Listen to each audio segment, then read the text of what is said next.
Bienvenue tous. It's time now for our international press review today with Chris Moore. Chris, Vladimir Putin, once again on the front pages of many papers regarding, well, his decision to anoint, I think people are saying, his own successor.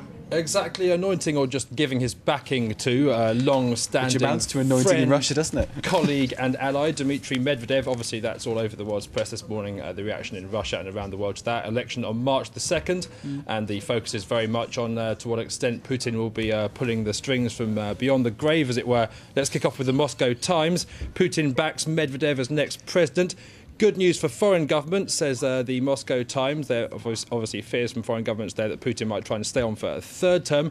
Bad news for those who think that Putin will hold the reins from another position. There's a great cartoon in the Moscow Times. It shows Putin, the puppet master, and Medvedev, the puppet. Medvedev, a massive barrel of oil around his neck. This, of course, reflecting the fact that during Putin's tenure as president, the kind of trickle-down effect from oil wealth has been keeping Russians happy. But if the oil industry starts to go to pot under Medvedev, that situation could change very quickly. Quick look at the Russian press. Vedomosti, the Russian daily. Medvedev's power will be checked, they say, by defence and interior minister officials appointed by Putin. Vremya Novosti, another Russian daily. Medvedev's position will depend entirely on Putin's future place in the political system. The Guardian, the British paper, they kind of really summarise the reaction of a lot of the international press to this, which is, look, you can moan all you want about the way things are done in Russia, but this is the way things are done in Russia. And presidents are not elected there, they say. They are acclaimed or anointed, as you put it. Western governments, they say, will breathe a sigh of relief that at least Mr. Medvedev is not a former member of the KGB. Very coy photograph and the figure there of Putin and Medvedev walking down the corridors of power there in the Kremlin. There you go. They've been together for a long time, Mark. Nicely put. Now then, the lady who's been elected in Argentina, hints of Evita perhaps, but certainly a very popular figure, Cristina Fernandez de Kirchner. Yep, former first citizen, now president, relegating, of course, her husband Nestor to a mere position of first man. There's a good article in Clarín, the Argentinian paper there, and this really goes back, as you were talking, to the Eva Perón era, the 1970s, and it talks about Kirchner's younger days in the 1970s in the town of La Plata, where she witnessed a lot of Perón supporters losing their lives in the coup d'etat of 1976. And the paper says this period was her political education, and she takes the passion and suffering of that time with her into the presidential office. It sounds like very dramatic stuff. What's next? It is Conrad Black, former media mogul Conrad Black, now facing 6.5 years in jail after being found guilty of fraud. Now, of course, one of the papers in his former empire was the Daily Telegraph, and they don't pull their punches, really. They come down firmly on the side of the judge in this, saying nobody is above the law in the United States. Very much sort of the bigger you are, the harder you fall attitude there. The Independent, an old foe of the Daily Telegraph, they can't really disguise their glee over this. They're delighted about it, says the newspaper tycoon, whose ownership of the Daily Telegraph won him the keys to the British establishment, and a seat in the House of Lords, is now facing the final humiliation. Just an example of how big this story is in the sort of Anglophone press world.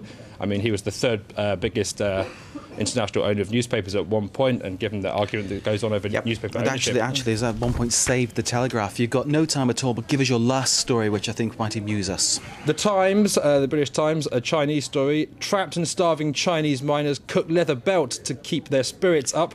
11 gentlemen here trapped in an illegal mine in China. They resorted to eating paper and orange peel, but in the end they decided to cook a leather belt over a big pile of burning rubber. I have no idea what the moral story of this story is. Perhaps never go into a mine without a belt. OK, well, we'll belt up and pull our braces up too, and leave you to enjoy the papers. Stay with us.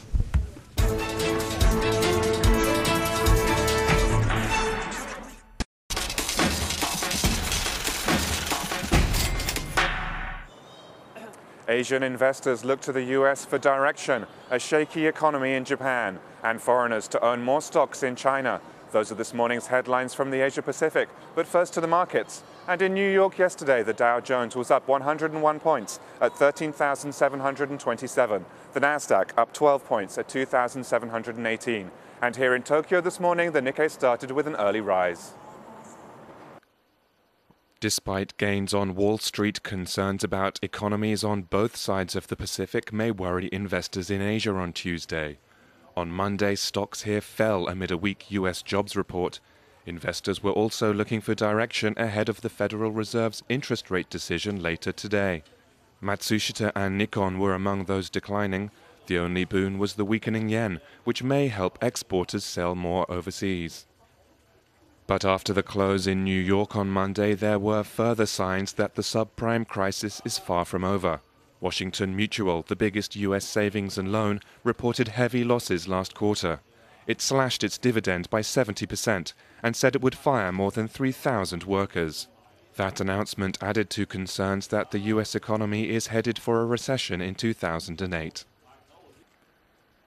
Signs of a weaker economy in Japan may also hurt stocks here over the coming days.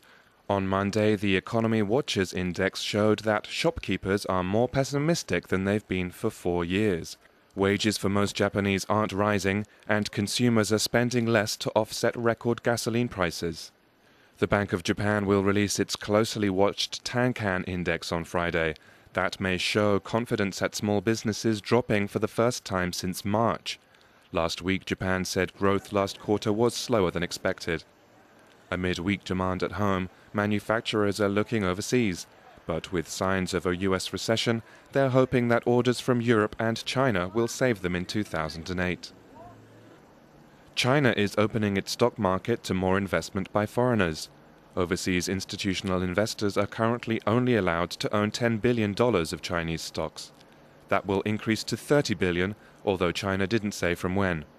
The announcement was confirmation of a pledge China made during its so-called Strategic Economic Dialogue with the United States back in May. That dialogue continues on Wednesday as U.S. Treasury Secretary Henry Paulson returns to Beijing. Skeptics have criticized Paulson, saying that his dialogue is just that, all talk. And they will need to be convinced that this latest move from China is anything more than a distraction away from more important topics like currencies and trade.